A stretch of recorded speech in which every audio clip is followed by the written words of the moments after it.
Hi, this is Lisa, and I'm going to do a short review on the different paint that I use, that I purchased for edge coating and also dyeing veg tans with the Professional Water Stains by EcoFlow. This is an Italian paint made by Fenice. I purchased it from Campbell and Randall. Have the matte black, the matte white. I use this clear primer and this glossy clear coat. Also, I have a neutral soft satin cream here that I apply to the leather after I use the Professional Water Stains on some of the veg tans. This here is my all-time favorite. It's the Campbell and Randall Italian Edge Paint by Fenice.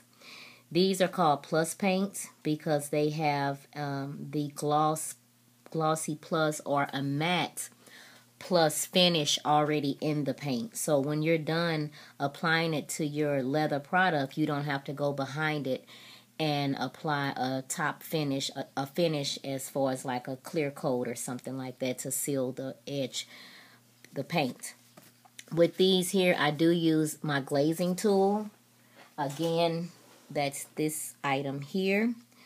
You can apply this edge coat to the leather. And for more information on that, you can go to the video I did before this one on painting chrome tan and veg tan leathers. I want to talk about the difference between the Campbell and Randall's paint and the Tandy Leathers paint. I purchased this paint first, but I could not get the finish I was looking for. I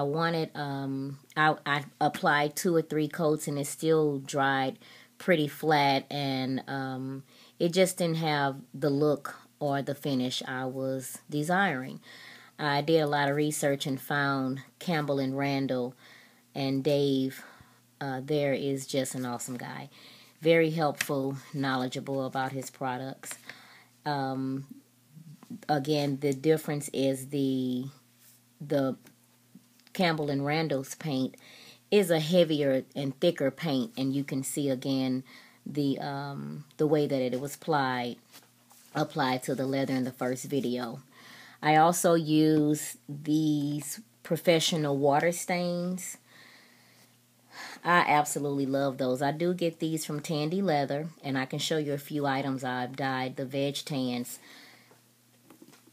This is a tote that I did, and I mixed one of the red and the yellow together. And this tote, I don't know if you can see it from the video, but it's like a red, it's almost like an orangey color, but never finished that one. And this is some veg tan I dyed to do the inside of a clutch that I'm working on. This is a sheepskin that I had, which is my primary leather, and then as a secondary leather I use veg tan, and I dyed it black with the water stain, and I mixed in the gold, which this is like an additive color. You can put like a gold shimmer to any color that you use. They also have a pearl and a silver that you can use as the additive colors. But then they have all your basic colors, the primaries, the red, black, yellow, green, navy blue, medium brown, and I believe a dark brown. You can see with this one here I used the airbrush machine, and this is another clutch I'm working on. But you can just see how the water stains, they dye really, really, really good. And this is just a combination, again, like I said, with the airbrush, and it's kind of like a tie-dye effect. I used the Phoebings before. Didn't like it, I'm sorry. I didn't like the Phoebings edge coat. Again, it was really hard, dried really flat and crunchy for me. I've used the Mod Podge. Didn't like that either. So we go back to the Campbell and Randall, and again, if you purchase this, it's only $10.50. I don't know if I mentioned that before. It's only $10.50, which the ones from Tandy Leather are $14, I believe, if you catch them on sale or if you have the Elite account. I have the pull-up additive I use. I don't know if any of you guys ever use that. That's really good if you get chrome tan leather, and sometimes you can get it and it may have a few little scuffs or scratches. You can apply this to it and it pulls up the color that it was originally dyed, and kind of brings it back to new, or like it was when it was first colored. Okay, one last thing I wanted to discuss, and I don't know if anyone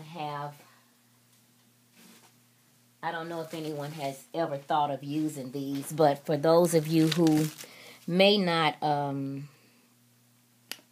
guess want to buy the edge paint, I don't know if you guys ever heard of the colored Sharpie pens, but these colored Sharpie pens are really good also. This leather, I didn't prep it or anything. This is some chrome tan leather with veg tan on the back. I dyed. But I used the Sharpie pens, and you can see the brown, the red, the orange, and the black. And it comes with different colors. And I just rubbed across, went across it, and I mean, you could see it didn't have any overage or anything. The only thing I would be concerned about is with light colors. I noticed on here it did bleed through a little bit, but if you're using it on darker colors, I mean, I think for me that turned out pretty good. I did go on top of this with the glossy clear coat. Now, had I used my glazing tool, it would have looked even better, but I didn't do all of that. I just wanted to see give a demonstration of how the Sharpie pen worked. But I'm thinking this is all, and that should cover everything. You can contact Dave at Campbell and Randall, if you want to get some information on the glazing tool or some of the other tools or machines that they have. I purchased these items, and I mean, it's worth the investment. The outcome that you get, which is from the first video, this is the finished product of, this is the finished look rather of that's the veg tan, and this is the chrome tan from yesterday. This is the matte dark Bordeaux. So as you can see, I mean, with using the RC50 machine and the Campbell and Randall edge paint, you can't lose. And I mean, for me, that's the look I've been looking for. I can go on top of this with a gloss, and it will put a beautiful shine on it. So I hope you guys enjoyed. If you have any questions, please ask below, and I'll try to answer all that I can. Thank you for watching.